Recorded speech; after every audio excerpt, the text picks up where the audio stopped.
Hey guys, Chris at the Ultimate Recycler. We have another table full of stuff. Now, I know some of you like these valuation videos, and basically I'm showing you all that a lot of stuff that goes out to landfill shouldn't, and there's some good value. So I'll do a few of these appraisal videos every so often. Now that those birds have gone, I shall continue. This stuff was dropped off at my shop a little while ago, and it's time to process it all. It's been getting under my feet. And it was dropped off from a guy called Troy in a nearby town. And he runs a bit of a home maintenance business, gardening and odd jobs, I think, as well as he tinkers with e-waste, and he pulls a bit of stuff apart, sells e-waste, and, you know, he's quite focused on keeping stuff out of landfill. And we've made contact, and he's dropped some stuff off here before. And what the deal is, I said, look, Troy, you pick up some cool stuff. You grab the odd things out of sheds that people are going to throw out. And I like interesting shed stuff for my shop. So drop it over and we'll work out a deal. So he's dropped it off, and I have spent an hour or two cleaning it all up. And what the deal is, basically I said, I'll go in halves. I probably normally wouldn't pay that much for stuff, but I am going to take my time value out first, and because it does take time to clean things up, and it's a bit of an effort, and I value add sometimes by finding missing bits or fixing something that's a quick fix. So what we're going to do is go through this. I'll work out some values, and as I sell it, I'll put some money in an envelope for Troy, and next time he's over, he'll get a nice cash bonus. So I've made some money, he's made some money, and we've kept the stuff out of landfill. And, you know, when he gets someone say, can you clean out that junk out of the shed? Well, he'll in future scan for things that I may be interested in, and we all get to make a few dollars, and it doesn't enter the waste stream. So let's go through, enough talk, let's go through and see what we got. There's some old irons here, which are always popular. They make great bookends or doorstops. That's a pretty standard old iron. It's pretty rusty. In fact, you can barely read the writing. I think they were a salter iron. And these ones are known as a Mrs. Potts iron. I'll pull this one out here. Mrs. Potts was an American lady in the mid to late 1800s that actually invented these irons. They're sometimes called a sad iron, which it actually comes from sad being an old English word for heavy or solid. And the design, I think these even say Mrs. Potts on them. You can read the cast iron there. They're a little bit damaged, but they're pretty cool. Now the design was to have an interchangeable handle, and these handles just clip on with a little spring-loaded lever. And the idea was that you could have one of these resting on the stove to get hot whilst you're using one that's already hot, and then just basically change the handle over. And the other improvement she made was the handles are actually timber. Whereas earlier irons, and particularly with this one, if you left this one on the stove, you would then need to have a rag around the handle or you'd burn your fingers. So these are quite popular. They're not worth a great deal unless they're in really good condition. Hello, Coco. You're just coming to check things out. But they do sell quite well. So what value have we got here? Well, I'd probably sell these three together, the Mrs. Potts irons. And I think I'd probably put, I don't know, we'd try $30. It's pretty hard to get the handle for them. So we'd go $30 on that. I'd often get 20 for these, but this one's a little bit rough. So we may just put 15 on that. And I'll make a list of these prices at the end. Now, more cast iron. We have some really nice old kitchen scales. Excuse me, am I not talking to you? What a terror. If she keeps this up, I might have to pause and restart after I give her some treats or something. So I did have to take her home. She was getting more and more frustrated that I wasn't paying her attention. Seems the world revolves around our boxer. So back to these scales. These are really nice ones. They're quite common. They do sell very well. These just have some random weights rather than a full set. It's almost a full set. And they're often missing the bowl because usually they rust out, although some of them did have copper bowls, which are very nice. So I'd get 50 for that as it is. I could probably just sell these weights with it and without a bowl, and I should get 50. Cleaned up, I would get 100, and I have cleaned these up before.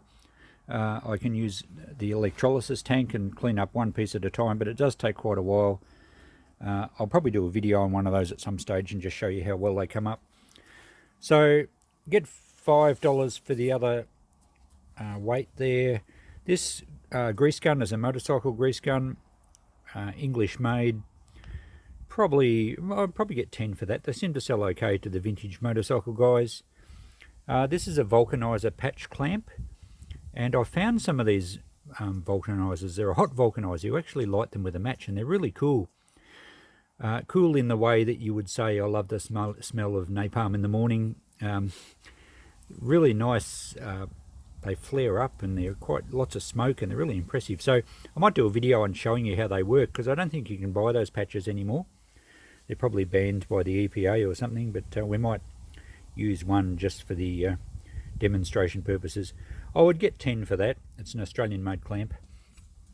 This large heavy bottle jack, or it's a screw jack actually, Cervex number 12, it's rather seized up. I could free it up, and with a bit of effort it would actually come back to use. I think that part does move.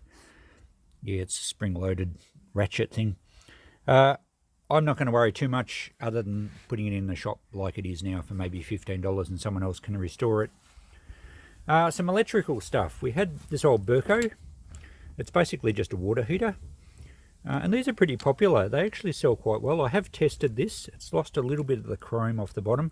These are actually copper. So if you get one of these that's a bit beaten up or got some damage, certainly it's worth selling as number 2 copper, because they do weigh quite a bit. Although there is an element in the bottom, so you would have to separate that. But that one's got a good cord. I did test it. It works fine. They're pretty handy for boiling water in that they're not just a kettle. You can actually boil an egg in there. So if you were doing boiled eggs, or you wanted to boil something which you can't actually physically get in a kettle, this one's fully accessible. So that will probably get $20 in that condition, having been tested. The old toaster, these are really cool. A lot of you won't remember these, but it's just basically a manual toaster. There's no pop-up. If you walk away or answer the phone and forget, your toast will turn to charcoal and you'll fill the room with smoke. And that's just the way they work. You've just got to keep checking them, and you've got to turn the toast around and do the other side. This one is tested and works well. I would probably get 20 for that. It's not overly rusty, and it has a cord that's in pretty good condition, so that's pretty cool. Vintage kitchen appliances.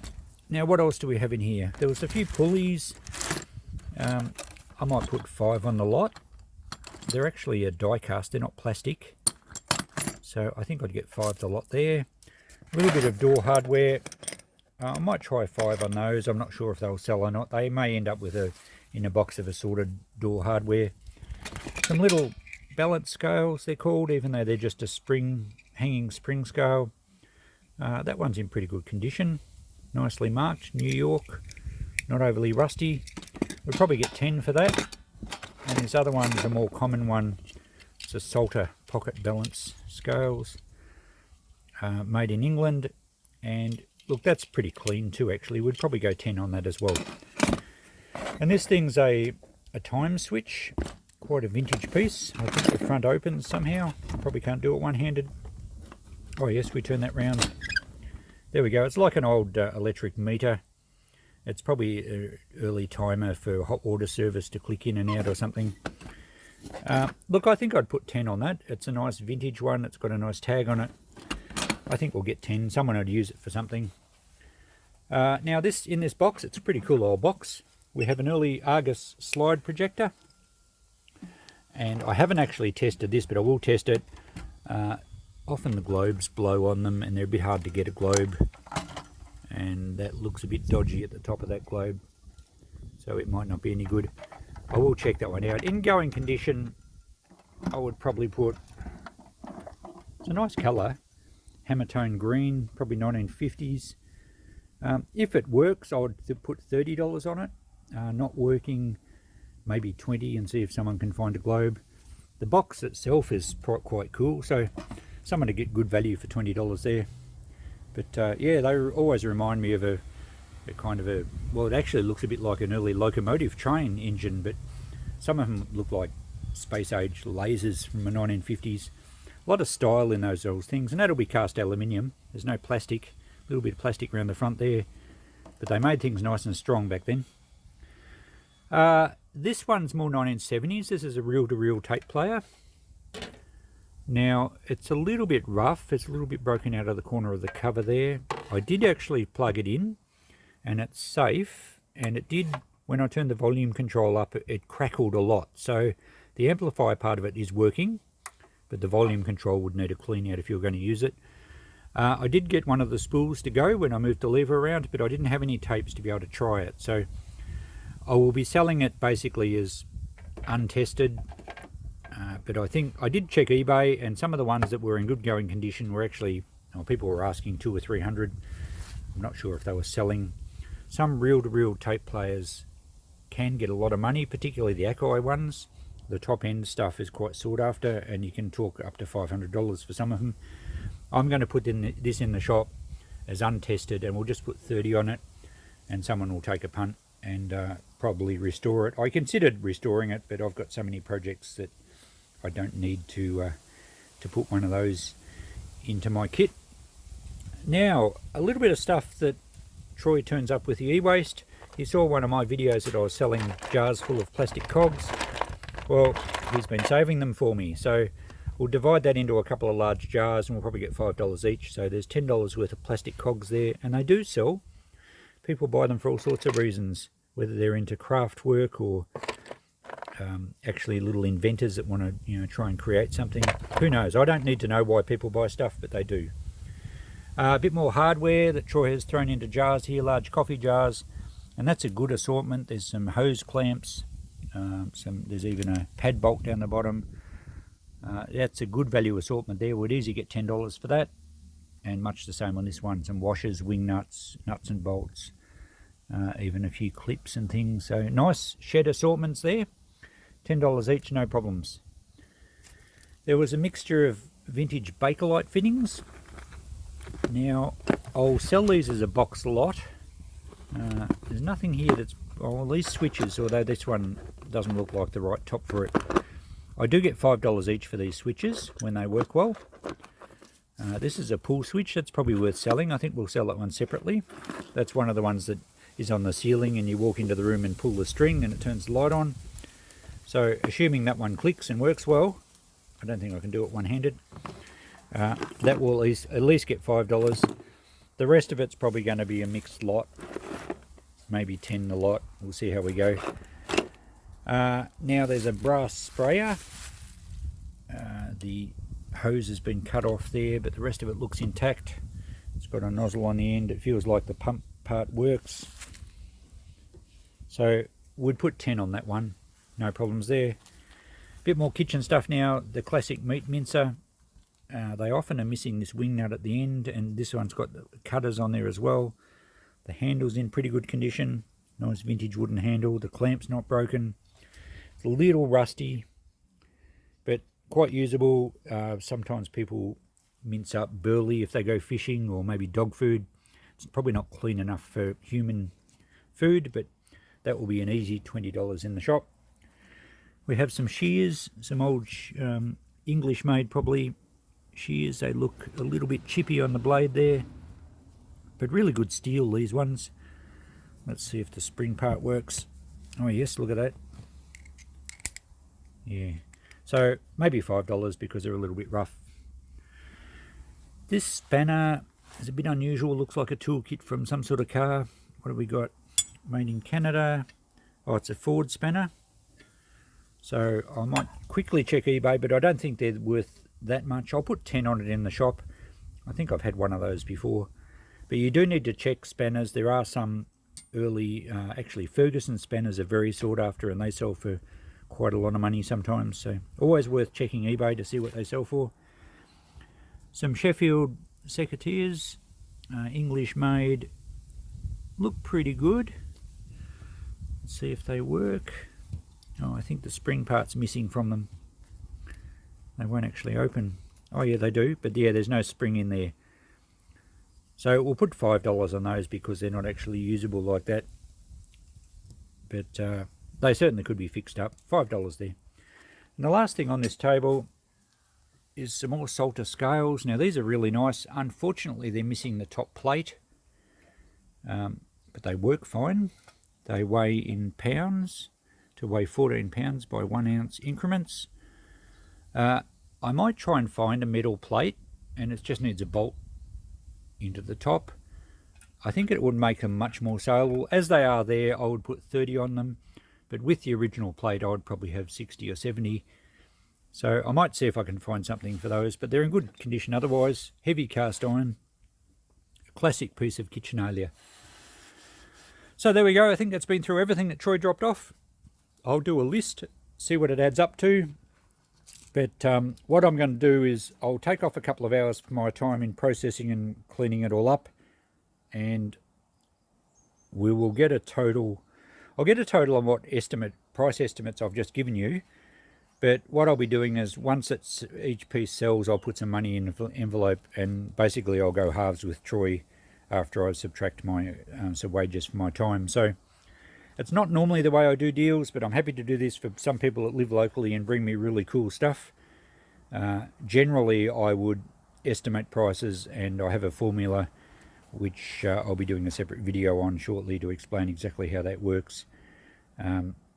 And that way, when I'm paying up front, I really want to make a little bit more. But when I get cool stuff and people are happy to leave it with me, and you know, there are people that regularly bring cool stuff in, I'll do them a go halves deal.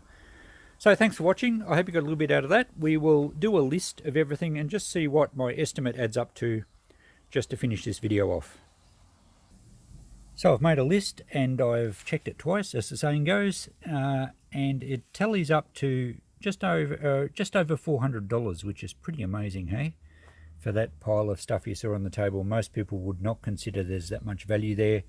Of course, these are my estimates. Some things will be discounted a little bit to move if they sit in the shop too long. But I'm not quite finished yet. There was a couple of other little things I found. This was in the bottom of one of the boxes I didn't even see. And it's a Zenith carburetor tool. I did a bit of a check online. I found a few that had sold. They're not completely rare, but they're sought after. So I'm going to put $15 on that one. I've added that to the list. And the other one is a really, really nice GMH car cleaner and polish tin. So General Motors Holden car stuff is really popular. Tins are very collectible. This is a NASCO tin, a division of General Motors Holden. Very, very sought after, I would imagine. Now I did a search. It's also interesting that it's in 10 fluid ounces, so it's certainly pre-1970. Now it actually still has got a little bit of stuff in the bottom. I had it trying to drain the goop out, and it was very sludgy and wouldn't come out. So I'm going to clean it up a bit, and I'm going to run this through eBay. I did a pretty detailed search online and couldn't find anything the same, and that's usually a good sign. Made by the National Can Company. I'm not sure if it's actually American or Australian. I'm not totally up with NASCO stuff. But look, the eBay guys will sort it out. I'm sure some of them would love it in their collection. I'm going to give it a careful clean up. I'll just wash it with a bit of petrol to clean it up. And I will have to be careful packaging it because I won't want whatever's left in there to leak into the package. But before we finish this video up, I'll give you a report on how well that did on eBay. And here's my eBay listing. Here's the description. You can see that I like to describe things fairly well. The dimensions of the tin, description of any damage. You know, you've got to be as accurate as you can, and you do get a good reputation if you do that, and you need to earn good feedback. Now you'll notice here, and you may want to stop the video to read all this, but I've got at the bottom, I've no idea what it's worth, so I'm going fishing. Now I started it at $100 and put a lot of good photos in here, and here you can see the bidding finished at $281.01. I was very happy with that. It just proves to me that it is a scarce tin. It photographed really well. You can see I cleaned it up fairly well. And we'll scroll through the pictures here. And I always use a matchbox. Well, not always, but I sometimes use a matchbox for a size reference. And that way people aren't disappointed. Even though you put the dimensions in, some people get a skewed idea of how big something is. So you can see And I may do a separate video on how to get the best value using eBay, but I've had some great success over the years. If you present things well, the collectors will find it, and the bidding usually goes pretty good. So there we go, $281. I'm sure Troy didn't know he had something that good. I didn't really know until I did a bit of research and threw it on eBay. So let's get back to the notepad. So we'll add a figure for that tin, and it was 280. I like to take off around about 10% with eBay fees and PayPal fees, and there's little, postage requirements as far as packaging. So we'll make it 250. Okay, let's add up a total for Troy's deal. The total of all the stuff I put in the shop added up to around about $420. So let's put that on another notepad here. 420. Potential return. Let's times that by 0.75 to allow for discounting stock as it gets old. Some people like to haggle, and every now and again something gets stolen, unfortunately.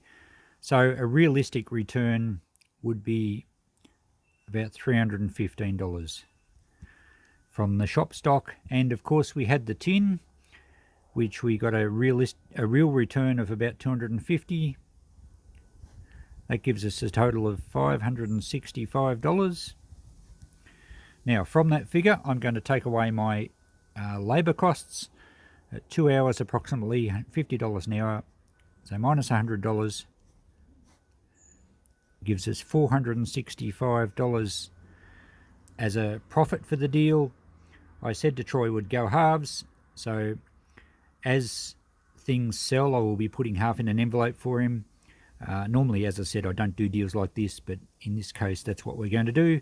So Troy can expect over time to end up with about $230. So he's got to be happy with that. I'm happy. I've made some money for my time. I've made some profit on the goods. Troy's made some good money from stuff that pretty well he just saved from being thrown out. It's got to be win-win, surely.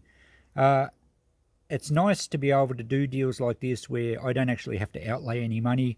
I normally wouldn't pay $230 for what you saw in this deal. Certainly, the tin may have turned out to have been common and not worth anything. So this way at least I get to research, I get to decide exactly what stuff's worth, and we get to get a real return before I split the money in half. So it's a very safe way of dealing, and even though it takes a little bit longer for Troy, it's going to maximize his return. So yep, there you go. That's how I like to do some of these deals. Thanks for watching. We'll catch you in the next video. See ya.